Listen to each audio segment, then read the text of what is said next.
Hey guys, what's going on? Troy at Mountain Man Treasure here, and I appreciate you joining in tonight. I don't know how many eyeballs we got in here right now, but the chat is moving, so it looks like we've got a few people. I saw Farmer Mark jump in, so I knew it was time to start. So I appreciate you guys stopping in, and we've got David here. He's Rev Resale, and yeah, my little eyeball hasn't caught up yet, so I don't know how many people are in here. But David, thanks for joining us today, man. Hey, thanks for having me. It's always good to be able to talk to somebody outside of the house, so it's a good thing. Yeah, are you you're quarantined, aren't you?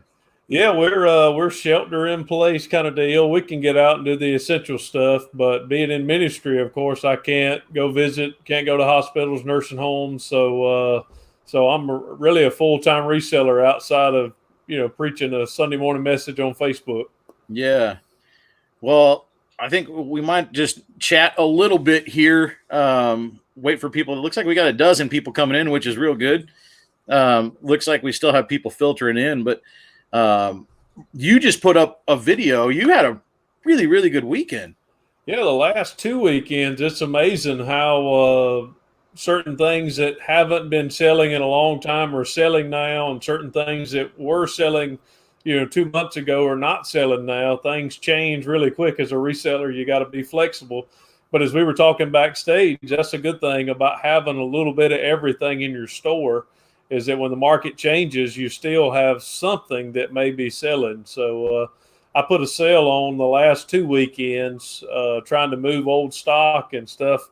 Really sold. I had a good number of volume. I think probably 40 items sold. So that was a good weekend. Well, that's a crazy sell through because I was looking at your store just this evening. You had, I think it was 510 items listed. Yeah. To Well, sell 40 things out of 500 that doesn't happen. Well, and two, most of the listings that I have, I sell a lot of health and beauty and things like that. I'll have one listing, but it may have 50 or 60 items. But you're right. Yeah, the sell through is if you pick good stuff, the longer you do it, and you know this. You start picking stuff that you want to sell and put it for a price that people will buy, and usually it'll fly out the door. That's what we want. Yeah. So what do you are you the quick nickel or the slow dime guy? Well, it really depends on what the item is. If I have a nickel in it, I don't mind getting a dime out of it. But if I have $200 like a metal detector, I'm going to wait for the slow dime. So it really depends on what I have in it. And most of the items that I get, a dollar or two, if I can cut somebody a good deal, everything in my store is best offer. So if I can make someone a deal, and I make a dollar less and they buy it, hey, I'm good with letting it roll out the door. I don't. Yeah. It only makes So sense to me. you've got the best offer on. Do you also send out offers?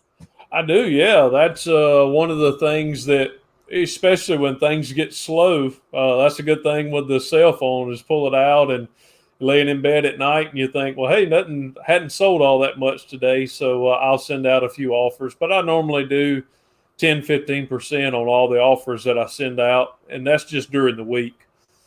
So Do you promote as well? I do, yeah. I promote everything at 1.2% just because Lonnie said he did 1.1. So I wanted to do 1.2 just in case we had the same item. I don't know if it helps, but I just do it and sales keep coming. So don't change it if it's not broke. Yeah. I feel like it helps because I went through and I took all my promoted listings off for a while and I let it Mm-hmm. go for 4 to 6 weeks to give it time to sort of see what happened.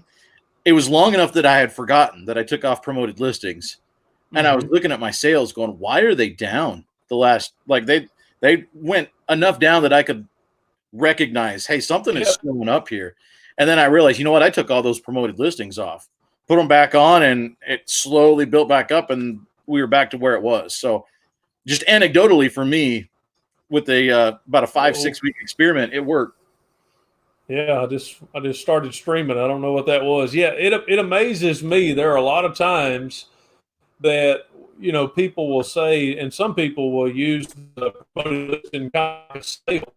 What they'll do is they'll put mark the price up and then promote it at 10, 15, or 20%, and it gets it before so many people, it actually causes the item to sell. I work the other way. I just promote it at a small percentage, and then every now and again I'll throw a sale on, and it seems to work for me. And I'm not paying that extra $2 or $3 fee for the promoted list. Most of the time, my promoteds are only 20 or 30 cents if it sells under the promotion. Yeah, and that's one of those things where I figure if your margins aren't enough to handle just that small amount, then your margins aren't good enough. Yeah, that's right. Yeah, what's 30 cents to make a sale?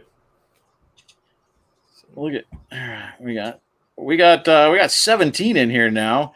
Well, of course, you got a ringer in here. You got Nikki T in here. Oh boy, yeah. I have to straighten up now. I didn't realize she's in there. She's in the other room, so I better be nice. Well, let's. I think we usually go about 5 minutes and let people filter in. I think we'll still get some more coming in, but I guess let's just start off by explaining you. I mean, introduce what's the Rev Resale story. Yeah, well, I'm a full-time pastor and a fun-time reseller. I only reselling now. I'm spending a great deal of time doing that, but most of the reselling is always when I have time. So that's why I call it fun time. If it ceases to be fun, I really don't have to do it.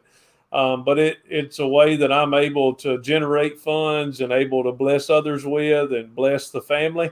So that's why I do it, and I enjoy it. But it started probably 3 or 4 or 5 years ago. I really don't know. I started rebuilding Ford carburetors. You see the Ford signs behind me.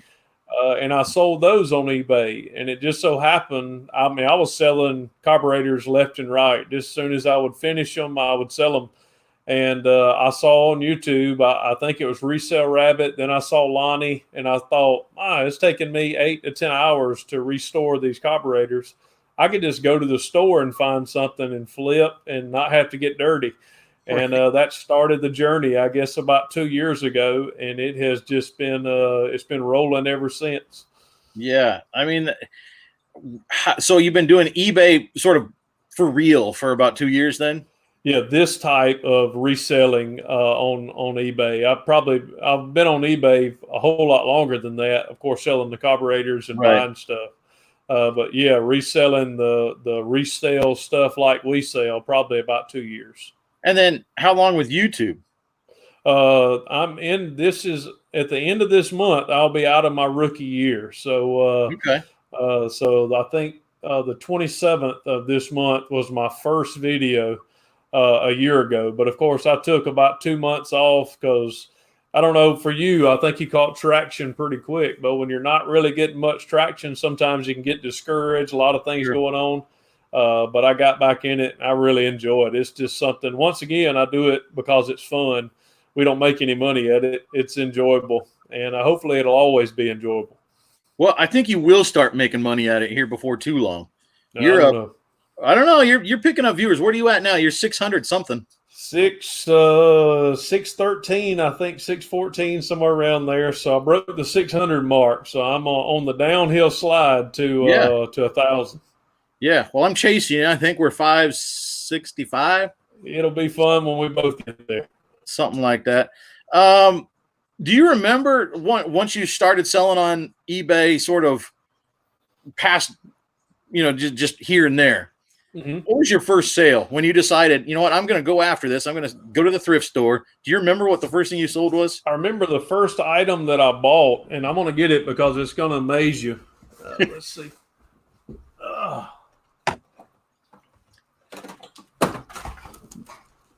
Boom. How about that? Is that a black diamond? Put my earphone in where I can hear you again. Yeah, that was the first item that I bought, and I saw everybody was telling me do the what sold, look and see the sold items. And I got this, and I looked at some what sold. There it is, Cinderella. And I thought, my goodness, this is new. It's sealed. It's Disney, $21.99 from the Disney store. I called my wife. I called my buddy at church, and I was like, we're going to be like 1,000 there. We're going to do really, really good on this. And of course, that was my first lesson. Just because something sold, it doesn't mean that that's what you're going to get. So I actually have this on my shelf of fame and shelf of shame, because this reminds me that not everything sells. So this was actually the first item that I bought to resell. And after about 3 months, I took it down. So, but the first good buy that I had was some Neosporin. I think they were 25 cents a piece at what I call my honey hole. And I bought probably 100 of them, and I was selling 2 tubes. They were 1 ounce a piece, and I was selling 2 tubes for $39.99. So I was able to turn my original $300 that I put into the business. I was able to flip it over 3 or 4 times with those, and that really was what set the hook. And from that point forward, it's been like, wow, we can really make some money at this. I want to jump in. I'm trying to keep an eye on the chat here. Man, I don't know. Am I supposed to just say it backwards, forwards? I don't know, Richard. Promoted listings, it's basically when you do a search for something, you do a search for Black Diamond Cinderella VHS, and the ones that show up on top that say sponsored, those are the promoted listings. And whoever promotes, it's a little bit like the lottery, I guess. Whoever promotes higher sort of gets upper billing in there. Or it shows more times maybe out of 10 or 100 or however they figure that out. But it shows up as a sponsored ad. So regardless of if people sort from lowest to highest or whatever, a lot of times you'll show up right at the top. I think they put one right at the bottom now before you go to the next page as well. So it just helps with visibility. If it's an item that a lot of people are searching for, you don't necessarily have to do it because they're specifically looking for your item. But if you're selling just something, jewelry or makeup in a category that's saturated, if you promote, that gives you a step up on all the people that don't. So that's promoted listings. And Google listings, of course. Google, you show up on the ads on Google, so it helps. It helps that as well. So yeah, most of the items it probably does not matter, but on those items, most of the time when somebody buys, they're not going to buy it from the promoted listing anyway. So very rarely, I mean, it helps. I don't think it hurts at all. Mm-hmm. Here's one for you. Does anyone else in the church resell? I like that one. Yeah, that's a good question. I don't really think so. I think we've got some business owners in the church and some people that understand the aspect. Mostly everybody knows that I do this. Actually, a few of them watch the channel. But we have those in business, but not in this specific type business. I wouldn't even tell them my honey hole. I don't know. It's funny because we've got a couple people at church that sell.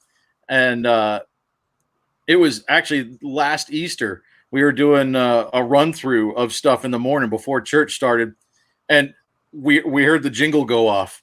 Yeah, and I asked my buddy Jeff down the way, goes to church with me, and he's the one that really helped get me started in this. I said, "Was that you? Did you sell something during rehearsal and you forgot to turn it on silent?" He says, "No, that wasn't me. I thought it was you." So I don't know where somebody else is selling on YouTube. Yeah, I actually have to leave my phone when I'm preaching. I leave my phone in the study at the church because if it starts vibrating during the service, I'm going to be tempted to want to look down and see what I sold. So, and I do sell a lot of things in that 11 o'clock hour and 6:30. It's amazing to come back after worship and looking at your phone and finding sales. So those are fun. That's like selling stuff when you're asleep, right? Yeah, that's good too. Oh, well, now I've got my own. There you go. You've got a Nikki T. I've got a Roxanne. Look at there. Hey, Miss Roxanne. She's in there spying as well. We're goosing the numbers. I like it. Yes, whatever it takes. So Resale is a great name, man. Like I like alliteration anyway. I'm an English language guy. But how did that come about? I mean, obviously it makes sense, but how did it sort of fall into place? Yeah, I think I told you probably the first guy that I saw, and I don't know how I got on Resale Rabbit, but his was RR Resale Rabbit, and I thought, well, it sort of says what I do. Of course, I don't preach on my channel, I don't try to, there are people that call, there are people that ask for prayer. So we go through all that, but I don't specifically preach on the channel. But Reverend Resale says who I am. I'm a Christian. I'm a pastor. So there's no debate when you see the name. I mean, that's really what I do. I didn't know that Justin at RVA Flips had like a parody that he did with Reverend Resale before I was ever on YouTube, and I had no idea. But he was doing it kind of like a televangelist. So, hey, I'm good with that too. That's free publicity. There you go. Have you ever gotten any pushback on that from people? Just because, there's people that just religion and they just don't mix, right? And so there's just an automatic dislike without even knowing the person. I mean, I can imagine that there would be a potential for that. I try to be loving and nice to everybody, so I don't try to be rude on any of the videos or anything like that. So I don't have a lot of rude people that will say anything like that to me on YouTube, or I haven't yet. I hope that doesn't happen, but I do believe there are probably people that won't sub to the channel because of that REV in front of the name. Right. But I'm good with that too. That's okay. Hopefully they'll come around and give me an opportunity to listen to the channel, but I'm not gonna change the name because of it. Yeah, I mean, you talk about you are a reverend. I mean, now you're in quarantine. You can't see folks. You're preaching to nobody. I mean, you're preaching to everybody, but nobody. How has this changed just your day job? Yeah, it's changed it a bunch. I had a call a few days ago. A lady in the church had a fall and broke her femur. So at that moment, usually I'm jumping up and heading out the door wherever I'm at to get to the hospital. Well, now nobody's allowed to go to the hospital, so of course I can't go. So I'm having to pray over the phone. I mean, so there's so many things that I normally did in my everyday activity that I'm not really allowed to do anymore. Mm-hmm. So I preach a message every Sunday morning on my Facebook, the church Facebook page. So we do all that through Facebook.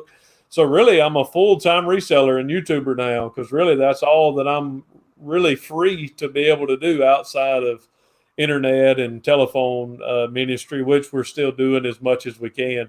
But I miss it, man. When you get out of your normal everything else that you think, man, I wish I had a little bit more time to do this. Now that you've got so much time, I want the normal stuff back. I want to get back to the regular. But you do still have to take that time, of course, during the week to prepare. Oh, yeah. And so that's still, I mean, that part of it, I guess, hasn't changed. Oh, yeah, no. And that's the blessing. I actually preached a message, don't drift, not yesterday, but a week from yesterday. And it just pointed out the idea that so many times when we get away from those normal things, we drift further and further away from our faith. And I think it's easy to happen now. So even in my life, I've made sure I still go through the study, still go through a routine as I always do, as I would prepare. Yeah. I was actually, I was talking on a Zoom meeting. My wife and I were talking with our pastor on Sunday, and just he kind of organized a meeting of a few people just to talk to people, after the message. We talked about his talk a little bit, but I think we just talked. And it was interesting. One thing that he said was that he's sort of this, as weird as it is, and he says, I hope I never get used to it. But he was talking about how this sort of lets him reevaluate his motivation, his internal motivation. He said, you don't get off stage now and get your instant attaboys. Yeah. Well, and that's a cool thing for me. I mean, the church that I pastor, there's 150 people in the worship service. And now in the messages, I'm having 1,500, 2,400 views on Facebook of these messages. People are sharing it. So I'm actually getting to preach to more people now than I was when I was even in the church. But you're right, that opportunity, to me, that welcome line as people are leaving and goodbye line is really where the fellowship takes place with the people and the pastor. So to me, if I miss anything, not that line, I just miss the people. I miss having that fellowship, because I think that's a major part of what the church is. People of like mind and like faith gathering together. So Zoom meetings, we do that too for Bible study. So the meetings like that are really important now. So the folks in your congregation, they know what you do, right? Like on the Yeah. side. It's Oh not like yeah, you're not yeah. hiding anything. Oh no. I would never do that. Yeah. This actually is something that gives me. This is sort of like a discretionary fund that I have. I have bought a boat for $500. I've bought a few nice meals for me and my wife. I've probably bought some Christmas gifts, but I really don't spend eBay money on me. The church pays me a salary, so it's a way that I'm able to bless others. If people have a electricity bill, if there's a need, I like to be able to try to meet that need. So this gives me a privilege to do more ministry because of the stuff that I sell. Wow, that's really cool. Yeah, I kind of wondered how that, because there is, I think, a little bit of a stigma attached to people reselling a little bit. I Hmm. wondered how that fit inside of a ministry. Yeah.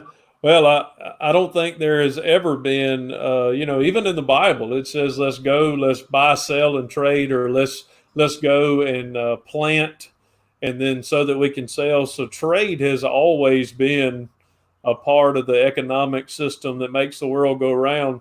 So I don't believe there's anything negative if we do it honestly. Of course, we're not going to charge people crazy exorbitant prices, but I think honest buying and selling is no different than what anybody does. So I don't believe I do anything that would be an offense to the Lord. Yeah. Does it make it weird if you're going to a garage sale and you show up and you realize it's somebody in your church? That's got to be a little bit weird. Like I it's got to think be it's weird, right? I think it's great because I get good deals. They know the preacher, so yeah, it works out. There are times that people will come to me. They'll know in the church. I've got one guy I can thinking of right now. He was in need of some money and had some stuff that he wanted to sell me or wanted me to resell for him. And I don't do I just don't do that. I don't really Yeah. like that deal. So I asked him what he wanted for it, and he wanted about, I don't know, probably 10 times the value of what it could have been. So I just gave him what he wanted for it because I know he needed the money. And I didn't offend him by saying, hey, it's really not that valuable. It's not that good. Mhm. So there's a lot of times that I'm able to buy from people that have need, and I pay a whole lot more than what I could even get for it. So it still works out with church people. Yeah. Well, it's just amazing that you're able to get what you do. You're in Georgia, That's right? right. Yeah. Yeah. Just about 20 minutes south of Atlanta. Okay. So you can get some of you're in that zone where you're getting some of the Atlanta traffic, I suppose. So you have options to pick up during garage sales and thrift stores and that sort of thing. Yeah, I stay probably within 10 or 15 miles on Saturdays. May go out a little bit further on Friday. I take off Friday and Saturday from church, but I'm never off. A pastor's never off. If I'm needed, I go. But Friday, I'm not in the office, and Saturday, because I could do yard sales, estate sales. Mhm. And two, as I'm driving around town every day, the honey holes, the thrift stores, I can pop in for 5 or 10 minutes while I'm driving from one place to the next, and it really doesn't take that much out of the day. So ministry and reselling is a good mix for me because it doesn't really take away from either one. Yeah. Well, and you sell, and we mentioned it before, but you sell a variety of stuff. I mean, it was amazing watching, and I think I'm late to your channel, but I'm running back and I'm trying to catch up as you watch a new one, I catch an old one, and I'm kind of stacking Mhm. them. But I watched yours today, and you sold a handful of like $8 pencil sharpeners Yeah, and then $550 metal detector. I that mean, makes a you good truly weekend. ran the gamut. Yeah, it's and that's a cool thing about really what I do. Most of the little $7 items, I never would have went and just bought that item. Of course, I told you before I bought it. It was like a $400 deal that ended up being about a $300 deal uh, because it was a bad marketplace buy and bad seller. Really, is what it was. But I would not normally have had all of those items if I didn't get it in a big lot. So, of course, the metal detectors, I will go and buy that specific item. But most of the art supplies that I'm selling for $7 and $8 and $9, I got a truckload or carload of that stuff. So that's why I can sell it for so cheap, because I've got 5 or 10 cents in it. So that's why the store has some really inexpensive stuff that I may make $2 or $3 off of, and it's got $550 stuff that I'm going to make $350, $400 off of. Yeah, and I keep saying it in my videos lately, but smalls, I don't mind selling them at all. Oh yeah, they're so easy front to back, and you make a couple bucks, and people think, well, you made $5, it's not worth my time. You figure that out per how much did you make per hour when you spent 5 minutes on something. Yeah, it's not bad. That's good money. Yeah, that's the thing that gets me. I watch Rally Roots. I don't know if you watch them, and I know for their business model, they're trying to do, and I want to scale too. I want to do the $50, $60, $70 items every day and sell only those items. But I'm not going to throw the $5 items away just because they're not $50 worth. So I'll lot stuff together to make the sales price a little bit higher. But it only makes sense to me if you have something, you can either sell it or donate it. And if it sells, I'm going to sell it. So I think I've noticed a whole lot more smalls going in the last 2-3 weeks. I said in my video today, I feel like people are bored. They want to buy things, but they also recognize the financial situation many of them are in. So I'm selling a lot of $5 and $10 items right now. Yeah, and it's you talked a little bit on your video today about feedback, and I think those are feedback builders too. Feedback may not mean all that much stuff to a lot of people, but I pray it stays this way. I'm at 100%, and I want to stay there. But a lot of those don't come in those $100 items. They're coming those little $5 or $6 items that we put a thank you note in there and we send it to people. They're happy to get it at a good price, and I'm happy to sell it at a good price. So it just builds that eBay morale. Yeah. I just want to say hi to the Commonwealth Picker dropped in here. Kevin, awesome. What's up, man? We've got royalty in here. You can win one of Kevin's things here. I've got where is it? Here it is. Go back to my 500 subscriber video. Cool. This is one of the giveaways. Yeah, look, got a sweat ring on it and everything. That is awesome. It's got like the you can't see because I got bad light in here, but yeah, we got a little sweat going on right here, and yeah, this is going to be in somebody's eBay cave here.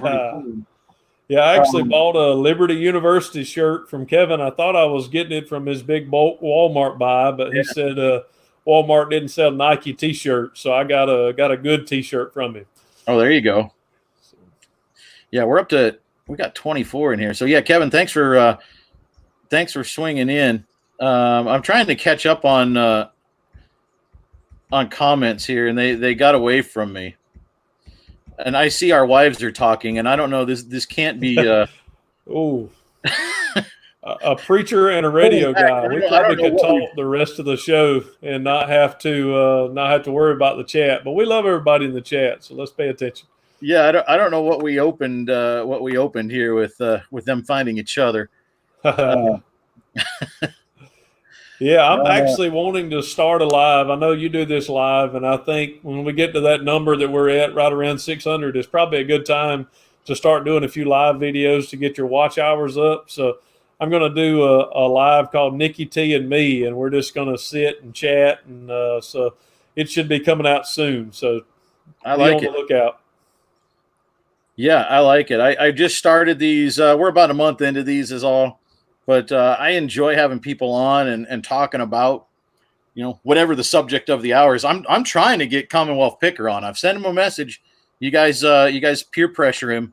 We're trying to get him on. I don't know if he does many lives. So yeah, you and Emily, I thought that was the first one you did. I really enjoyed. I think that was a great, not reselling, but not reselling. And I think that spoke a lot. So good deal. Yeah, I really enjoyed that conversation. Emily's fantastic. Anyway, she's not been in here yet tonight, so I hope she's doing all right. I haven't seen her, but yeah. So you sell. I was looking at all the stuff in your store, David. You sell a lot of sports cards.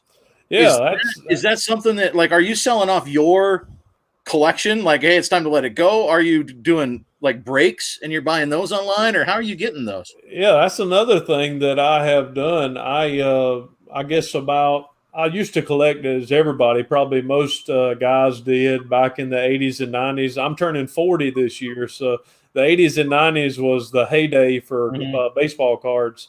And I had, of course, probably a room full of those cards that aren't worth the paper they're printed on.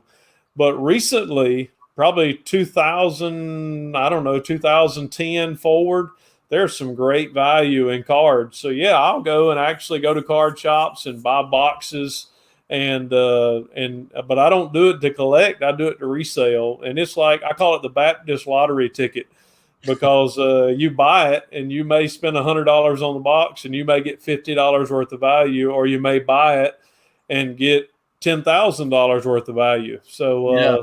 I that's what I enjoy. And I've Yeah, even got that Nikki always T. worries She me comes in. Yeah, it's cool. because you don't know what's in there. I've tried it a few times, and Yeah. I've tried the breaks, and I get it, but most of the time I've just broken. I break even. That's a break for me. Is I break even. Yeah. I bought, I think now this year, basketball cards, and I'm Mhm. not, but they're crazy. Zion Williamson, Ja Morant, some of those rookie cards. So I bought some boxes and sold cards for like 160, 180, $260 cards in one box. So those are the good ones. But it's fun. And then the others I'll lot together. That's another thing. The cards may not be, you probably heard it in the video today, but the cards may not be valuable in and of themselves. But if you put 10 of them together of one player, somebody will buy it. And today I think I sold like $60 worth of those cards that were all Mike Trouts and Aaron Judge. So good deal. Yeah, yeah. I've got some cards here, and I just got to figure out what to do with them. I don't. Yeah. Yeah, I got to figure it out. But it's interesting. Yeah, I like the idea of cards. Have they dropped with sports going down, or have they gone up?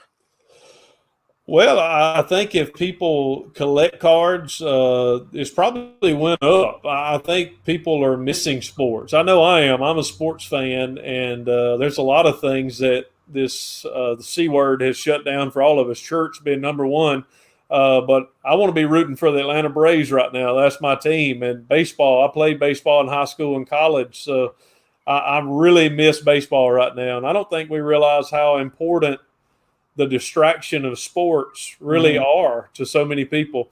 And to me, that's what it was. It was just a time to decompress and watch a game and enjoy it and think about nothing else. And we really don't have that outside of Mountain Man Treasures and outside of Reverend Resale, Commonwealth Picker, and everybody in the chat. YouTube is that now.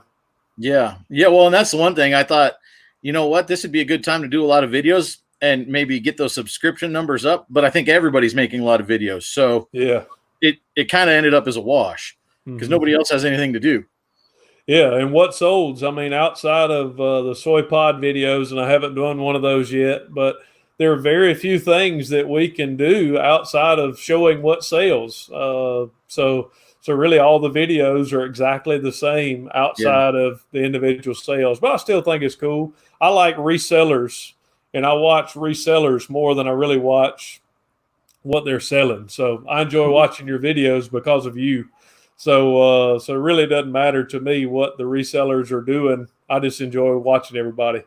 Yeah. Well, and it's a good education because I've learned a lot of Yeah. things from watching, like Kevin, Commonwealth Picker. I learned, revere wear. Okay, that's something to look for.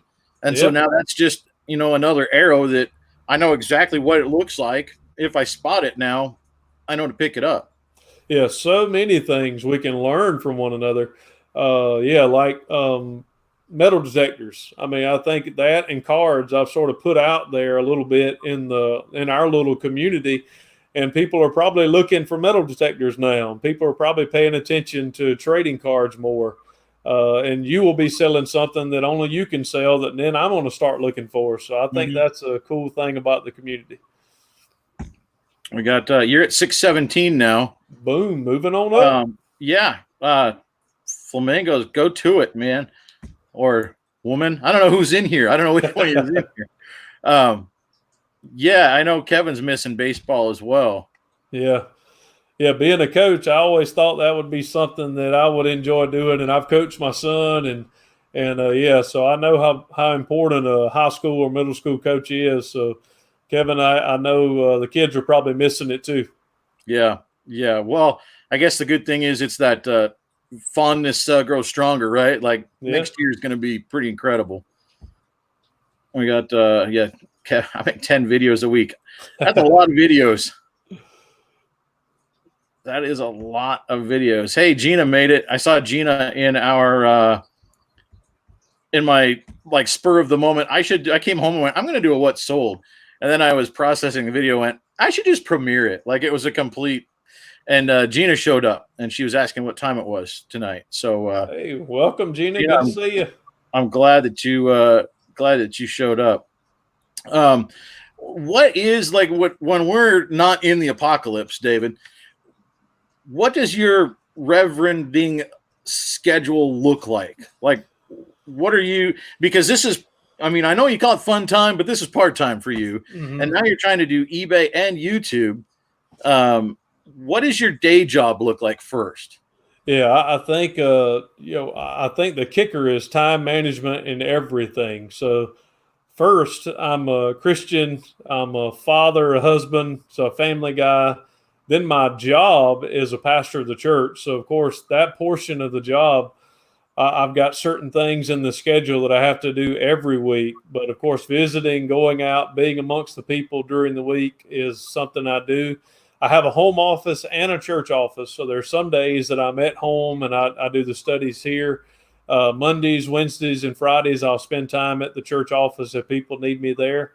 But normally, I'll visit until about lunchtime. I'll spend a little bit of time at the church. And then probably 2 or 3 o'clock, I'm able, whenever my wife gets home from work about 3, I try to be back home. I'll do my package. I pack orders about 3 o'clock every day.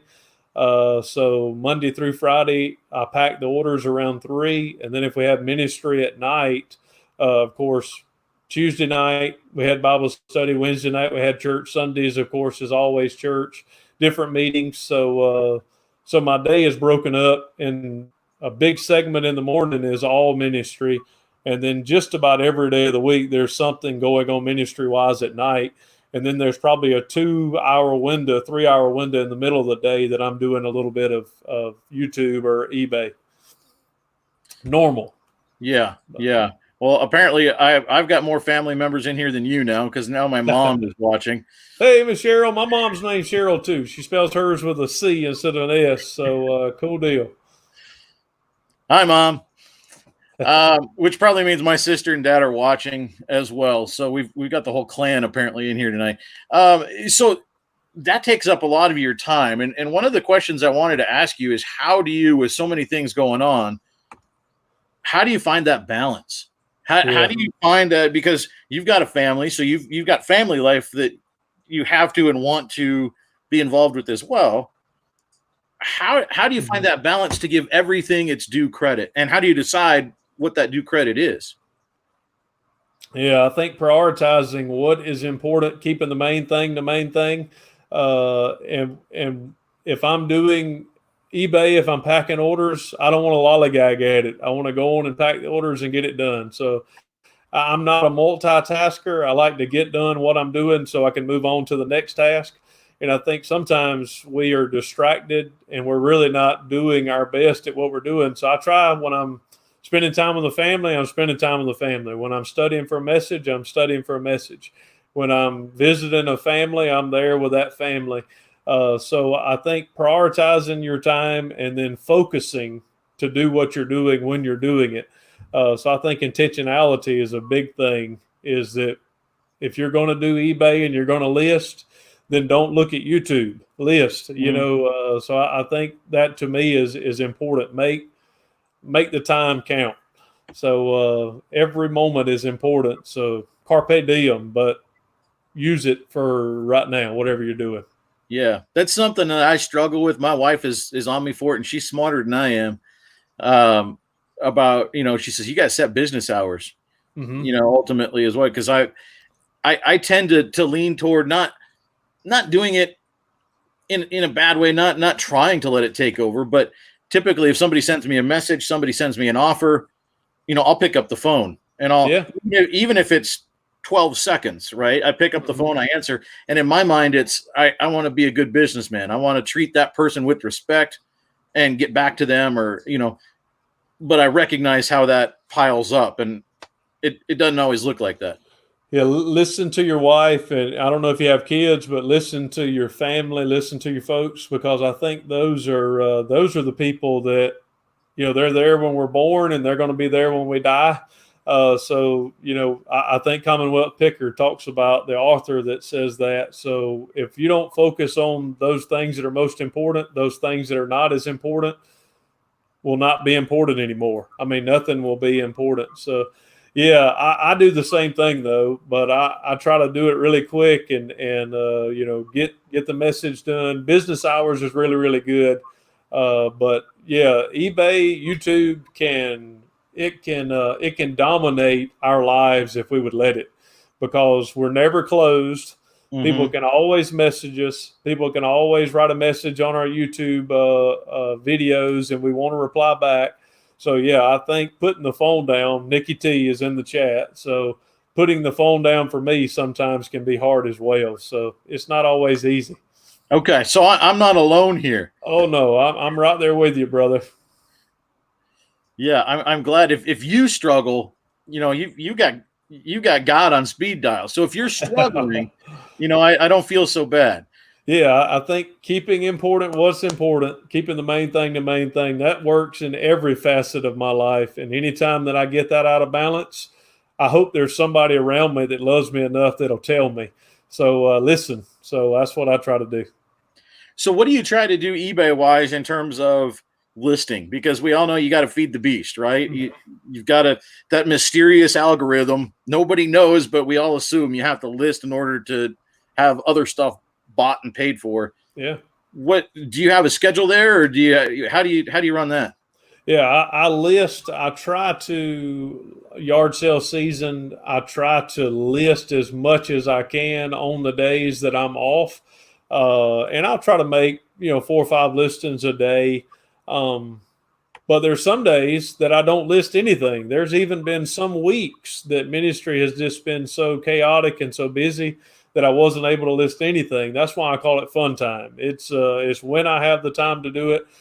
I can set aside time. Like right now, I'm listing 20 items a day because I have time to do so. Yeah. I mean, there's nothing else really that we can do. So when I have free time, I try to throw at it at eBay and listing. And when I have good product, it's easier to list. I don't know if you're that way. If I've got a metal detector or something that I enjoy, it's a whole lot easier to list those than it is those stockings that I bought for $0.25. Right. Well, I was telling David before the show, and Nikki T, you'll be very excited. You got one less shirt to deal with now because I for your store. You got one shirt to get rid of. So hey, happy to ship it out in the morning. Yeah. And there she is right there. He has a great business manager. Yes, she is not slave driver, but great business manager. She does a great job. And I do want to point out the Nurse Flipper is in here as well. Hey, Kat. She's fantastic. There's a lot of fantastic people in here, but Kat, she is a nurse and a flipper. She's on the front lines at the hospital. I saw that video today, Kat, that you posted on Instagram. That was pretty amazing. Of the first responders driving by with their lights on, just as a thanks, outside that was cool. That was really, really neat. So very cool people. If you go in, the people in here that have the YouTube icon next to their logos, those are the people that have channels. So go and follow folks in here. We can all learn from each other. Nobody doesn't learn in this thing. My buddy Jeff, I was telling David, help me get started on this. He's been doing this for 10 years. And every once in a while he goes, wow, you taught me something. I never knew that. And I always love those days when I'm like, wow, I taught you something. This is your full-time job for a decade. I taught you something. But yeah, and it's interesting watching other, because I did a video on parting out crock pots. Yeah. And it was funny. I saw it. Cincinnati Picker did a video, and he was going through, I think it was a church sale just after that. and he walked by the exact same crock pot. And I'm like, no, that's $50. Go back, John. Go back and get it. You just got $50 on that table. Yeah, that was funny because it was the same pattern, same rival crock pot, everything. When in doubt, part it out. I think that's Kevin, and Kevin does that a lot. Commonwealth picker and flipper. I think he's the man on parting stuff out, and he doesn't mind making that small sale, and those small sales add up to an automobile. So that's absolutely a good thing. We got a question for you here. How devastating would it have been for you if your high school senior baseball season would have been cut short like the student athletes today are having to face? Yeah, that's it would have been tough. I hadn't told too many people the story, but I was actually pitching in college. The Lord had already called me into ministry, and I tore my rotator cuff pitching against Georgia Tech. And when I did that, it cut my career, baseball, everything out. I was going to pitch for the Braves, and so yeah, I know when stuff gets cut off short, how devastating it can be when all your focus is on that. So those high school students, those high school coaches. I mean, just imagine senior proms have been, graduations have been canceled. So my heart goes out because those are memories that you'll have the rest of your life. I don't ever remember any girl before Nikki T, but we all remember our high school proms and those things. Yeah, I feel for all the students that are missing out. Yeah, it's tough. I mean, even my daughter is a freshman. She made the school dance team, and the dance teams of the basketball teams that made the state tournament get to go and perform, at the college in front of, wow, potentially. And we actually earned the right to play in the state championship game. The girls team probably would have won the state title. They'd lost once all year. So that would have been a packed house. They'd have been able to perform at the state championship game, on the college floor, big stadium.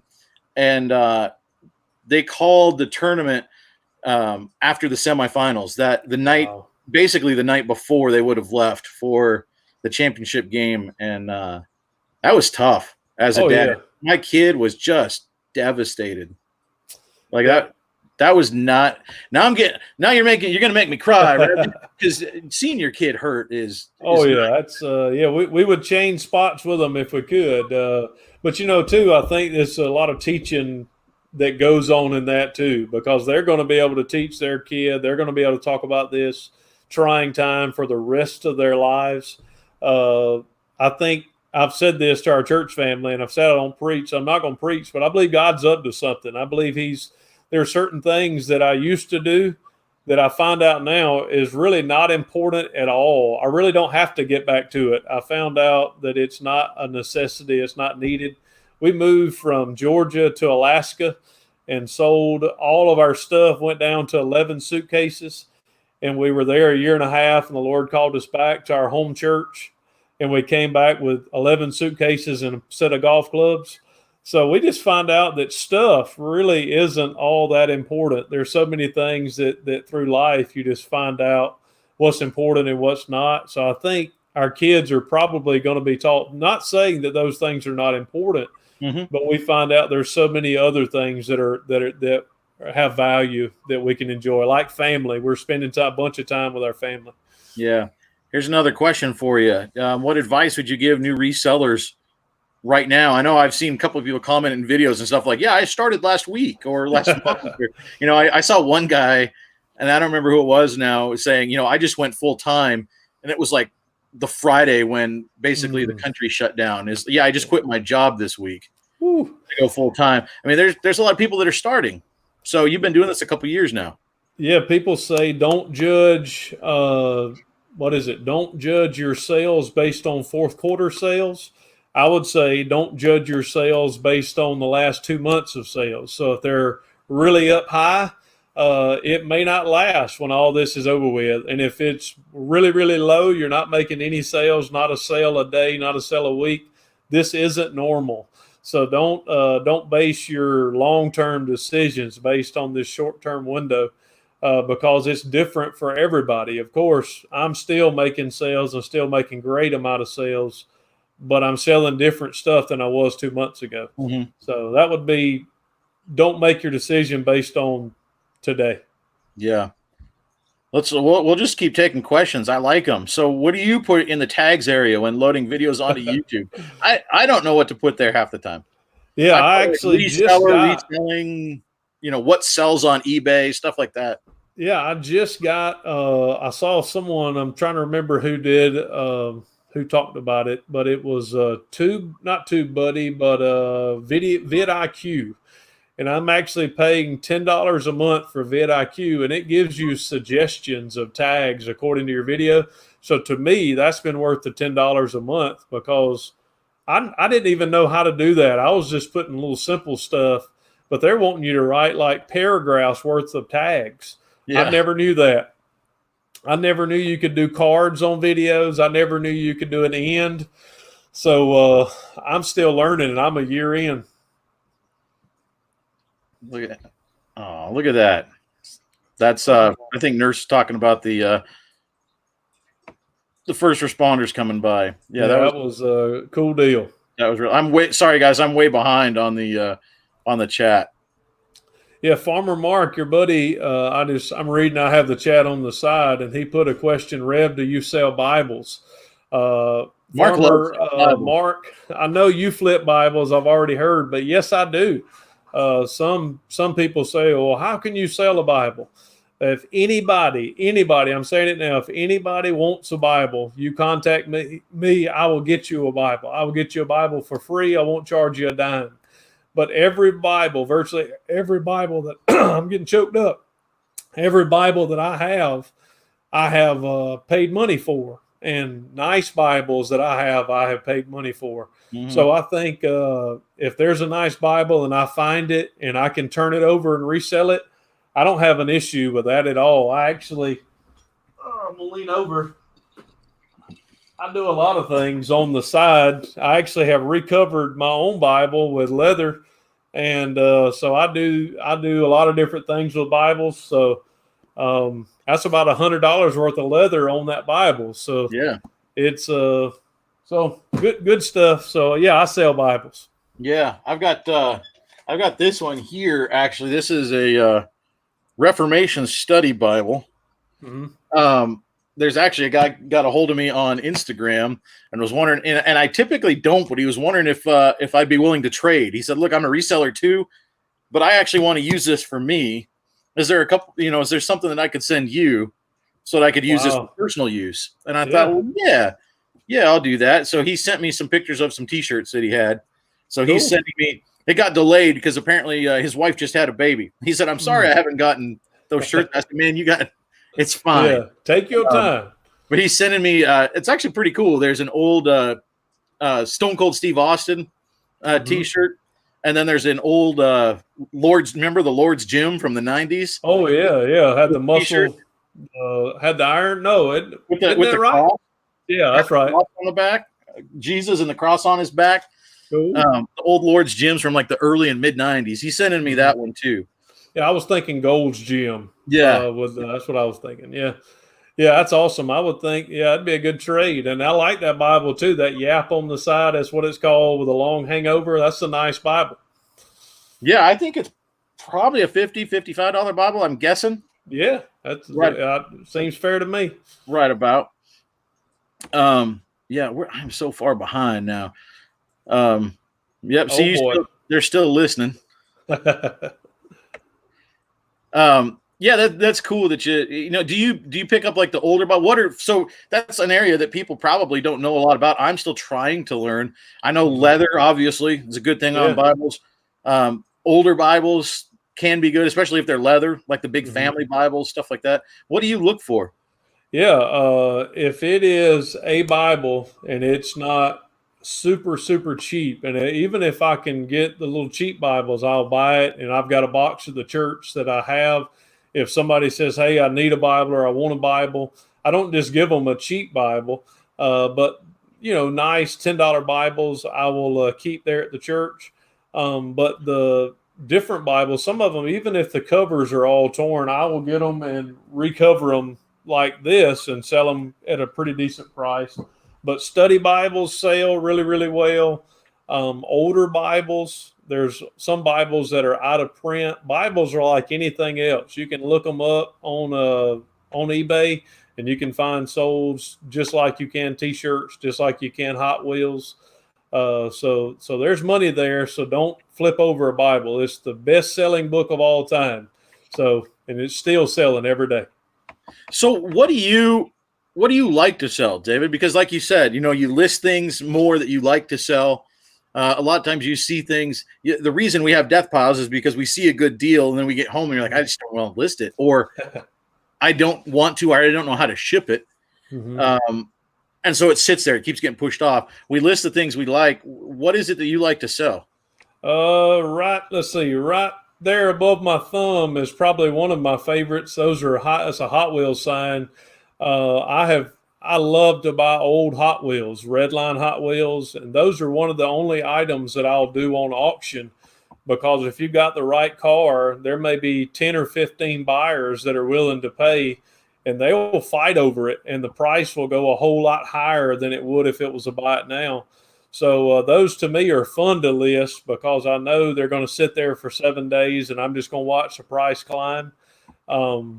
I don't buy many just regular Hot Wheels, but I do like to purchase and sell Hot Wheels trading cards just because I enjoy opening the packs and still have fun of seeing what I get.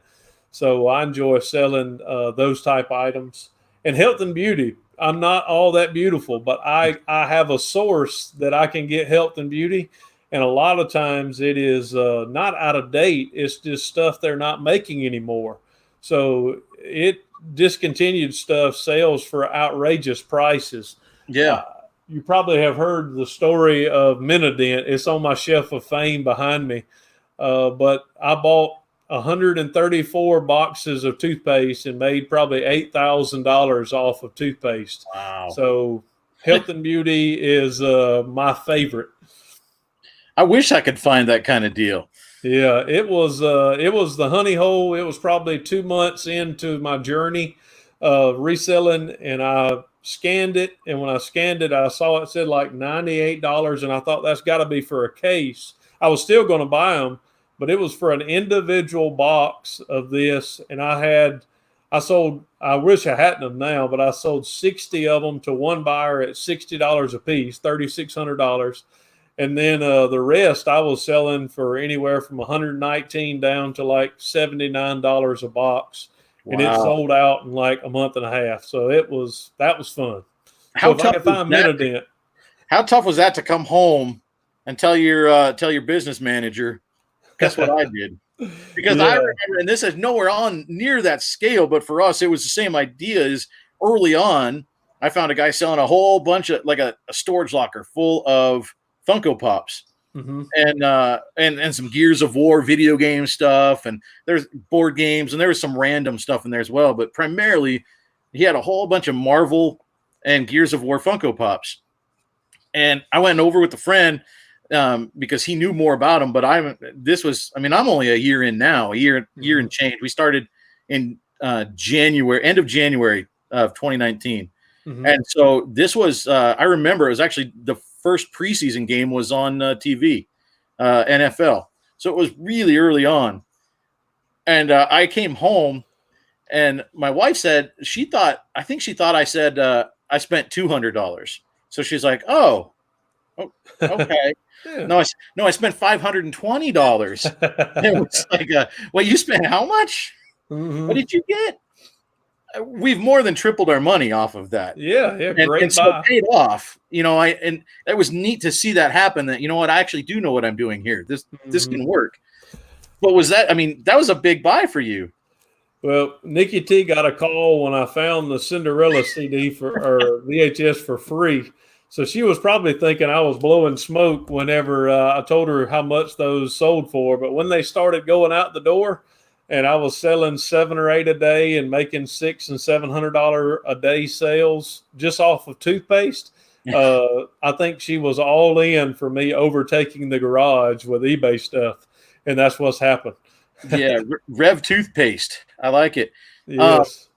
Here's another question from Ford Pinto. What was the thing that made you decide to get into making a YouTube channel? I really don't know. That's a great question.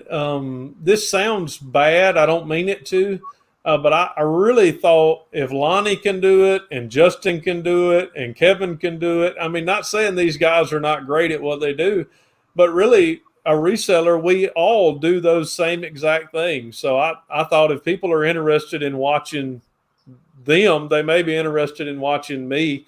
And I just shot a few videos up and didn't get many views. I found out it wasn't as easy as I thought it was going to be. And but the journey has been fun, and I've been able to help people. I've been able to do ministry outside of the YouTube channel because of it. I've been able to meet a lot of cool people, Troy being one of those.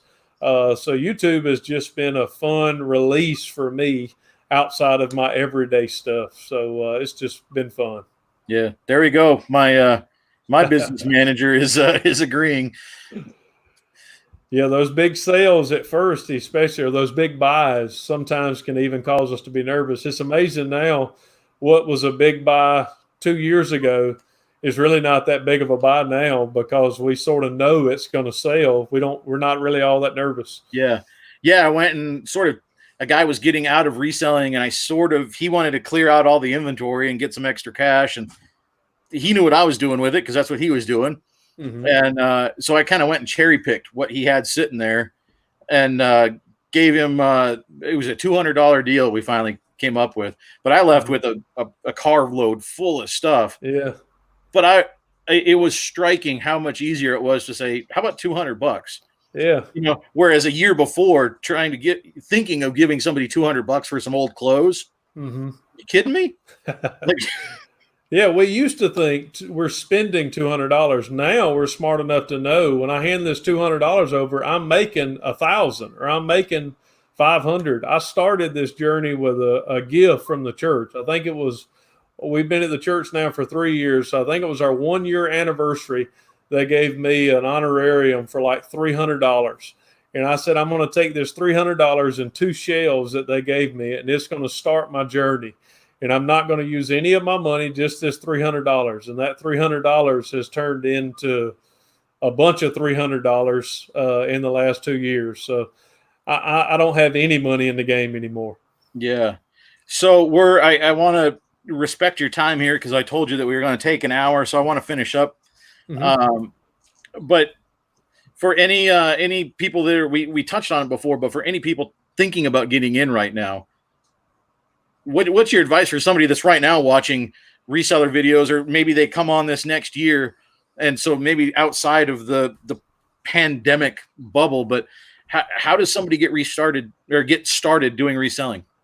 Yeah, I wouldn't quit your day job right now. I don't think now would be a good time to. Maybe it is. I don't want to give that advice. I would just say right now is not normal. So don't base, even if you're making great sales, I would not base a permanent decision based on what's happened over the last 2 months, because those sources and those items that may be selling now may not be selling in 2 months. So I wouldn't say, oh, I made $10,000 this month. I've got this, because you really haven't learned enough in the last month to make a permanent decision. So I would slow your game right now. I would take your time. And so many people are trying to jump in this really too quick, I think. I don't believe I know I'll never be a full-time reseller. I'm probably doing full-time money without being a full-time reseller. But I think it's important to me, I think money-wise, steady income that you know is going to be coming in every week is something that would be really hard for me to turn away from at any time. Because when do we know? We didn't know a year ago that this was going to be happening, what's going on in our world today. So if you had steady income and then now you're reselling, you don't have anything, that may not be the advice people want to hear. But I would just be wise and make sure whatever decision you make, give it 100% and don't turn back. Yeah.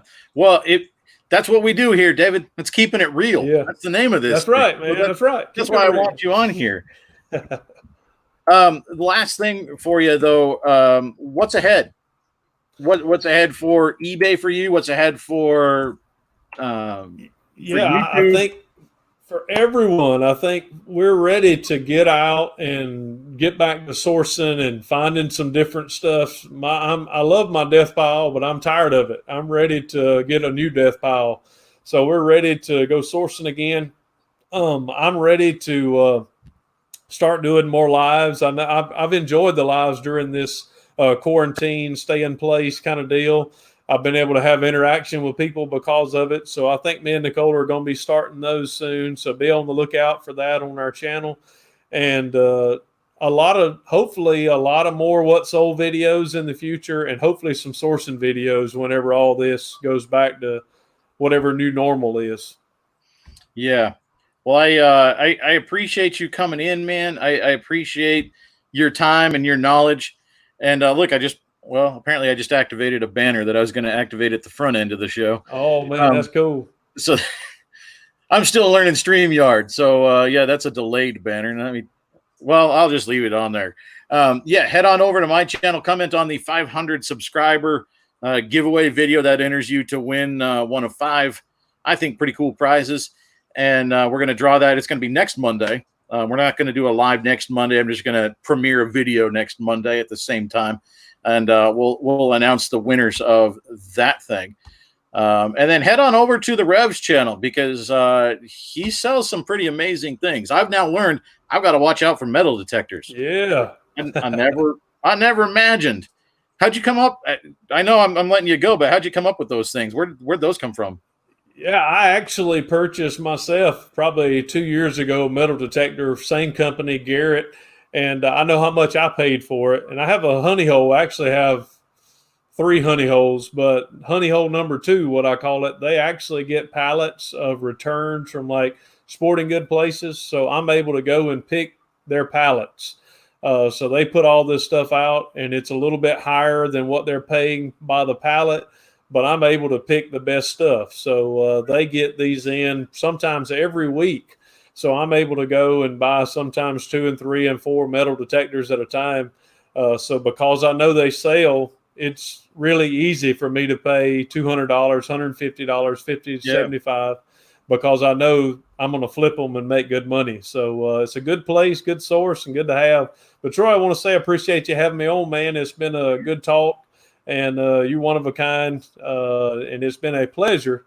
I had a little in one of the videos, I said mountain man pleasure instead of treasure, but it has been a pleasure hanging out with you tonight.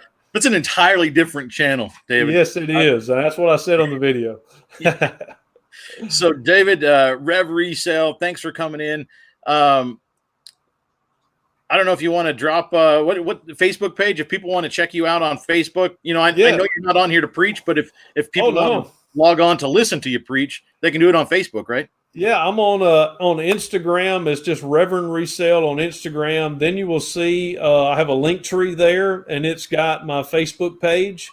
So if you go to the Facebook page, it's a reseller Facebook thing. You will see my personal Facebook, and that's where if you sub to me or friend to me, whatever it's called, I always have the Sunday morning messages there. You're welcome to go and listen. We'd love to have you to listen to the real Rev as I preach on Sunday mornings. Yeah, very cool. And I think once this uploads to YouTube, I think I've got links for his store and for his Instagram, so you can connect with David that way. So, David, thanks for coming in, man. I appreciate you. Hey, man. God bless. Yeah. Deuces. Guys, thanks for coming in. We'll see you.